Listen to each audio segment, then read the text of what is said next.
Hello YouTube, this is something I've been wanting to do for some time, and that is talk about the Apex Tactical Trigger upgrade for the Smith Wesson M&P 9. Just some quick background for you. I purchased this gun up in Massachusetts before I moved to Tennessee, somewhere around 2006 I think is when I got it, and immediately it was a love-hate relationship. Love in that the gun is just a fantastic concept. Overall, it's just a great package. Hating it in that it had a 10-pound trigger pull, part of it being from Massachusetts and the compliance laws up there. I believe California's the same. 10-pound trigger pull that was incredibly gritty, made it very hard to shoot accurately. So I love the feel of the gun, but I hated shooting it. Well, last year sometime I was at a shooting event up in Memphis, where I live here, and I ran into a fellow shooter who also had the M&P 9, and he had done the Apex Tactical Forward Set Sear upgrade on his, and he was just praising it as a fantastic way to make you fall in love with your gun again. So I did a little research, found out it was $165 from Apex Tactical, and it included the Apex Forward Set trigger in aluminum. They also have it in polymer, which is a little bit cheaper if you want to go that route. It had the forward set sear, striker block spring, sear spring, and best of all, a 4-pound trigger return spring, which really turned the gun into a fantastic shooting experience. So there it is right there. Really short pull, 4 pounds. And I also did the reset assist mechanism, which gives you that audible click there. So pull, and then reset, right there, click. So honestly, it's about as good as a 1911. I have a Remington R1, which is really fun to shoot, but if you're wanting to shoot 9mm in a striker fire polymer pistol, it's really about as close as you're going to get to a 9mm, to a 1911 trigger.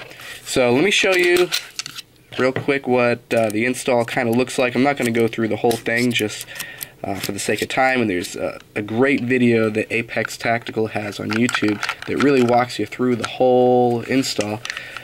But let me just do a quick overview since I'm doing this video. Alright, so first thing, and really where I went wrong right off the bat, because I did this myself, and I'm not a gunsmith, and I don't pretend to be a gunsmith.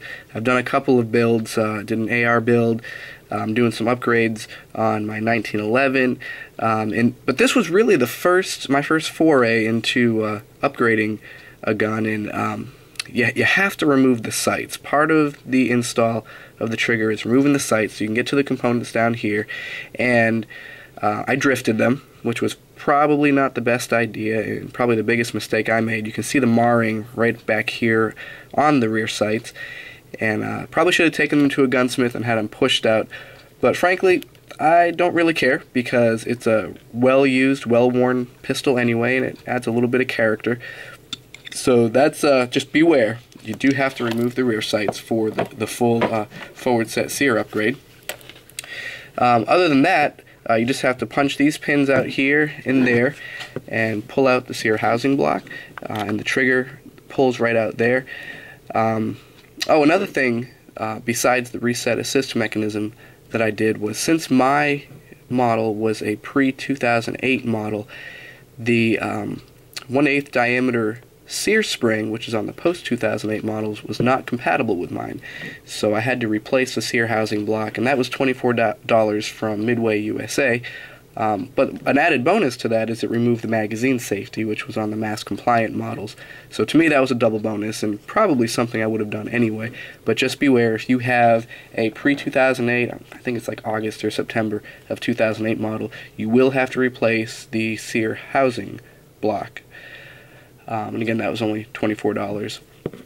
So the new trigger connects and drops right in, and it's just a fantastic upgrade. I can't say enough good things about, oh, and the reset assist mechanism goes down in there somewhere. You can't really see it from here, but it gives you that audible click.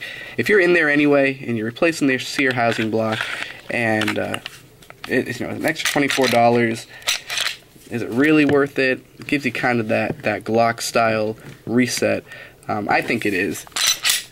So once again, there's the what did I do here? So there's the click and the reset. Snick, click, and the reset. Right there. So if you have a M&P 9 or 40 or 45, it is compatible with the 45. In fact, a buddy of mine, when he got to shoot my 9mm, he has the 45. He was just completely blown away by it, and he went ahead and ordered the kit for his 45, M&P 45, and again is also a satisfied customer, just like I am. So if you have an M&P, get it. The Apex Tactical Forward Set Sear is money well spent. If you do the whole thing, the forward set sear, trigger upgrade, the reset assist mechanism, and if you end up doing the sear housing block because you need to, whole thing is what, maybe $215. The best money you'll spend on your M&P. So thanks for watching.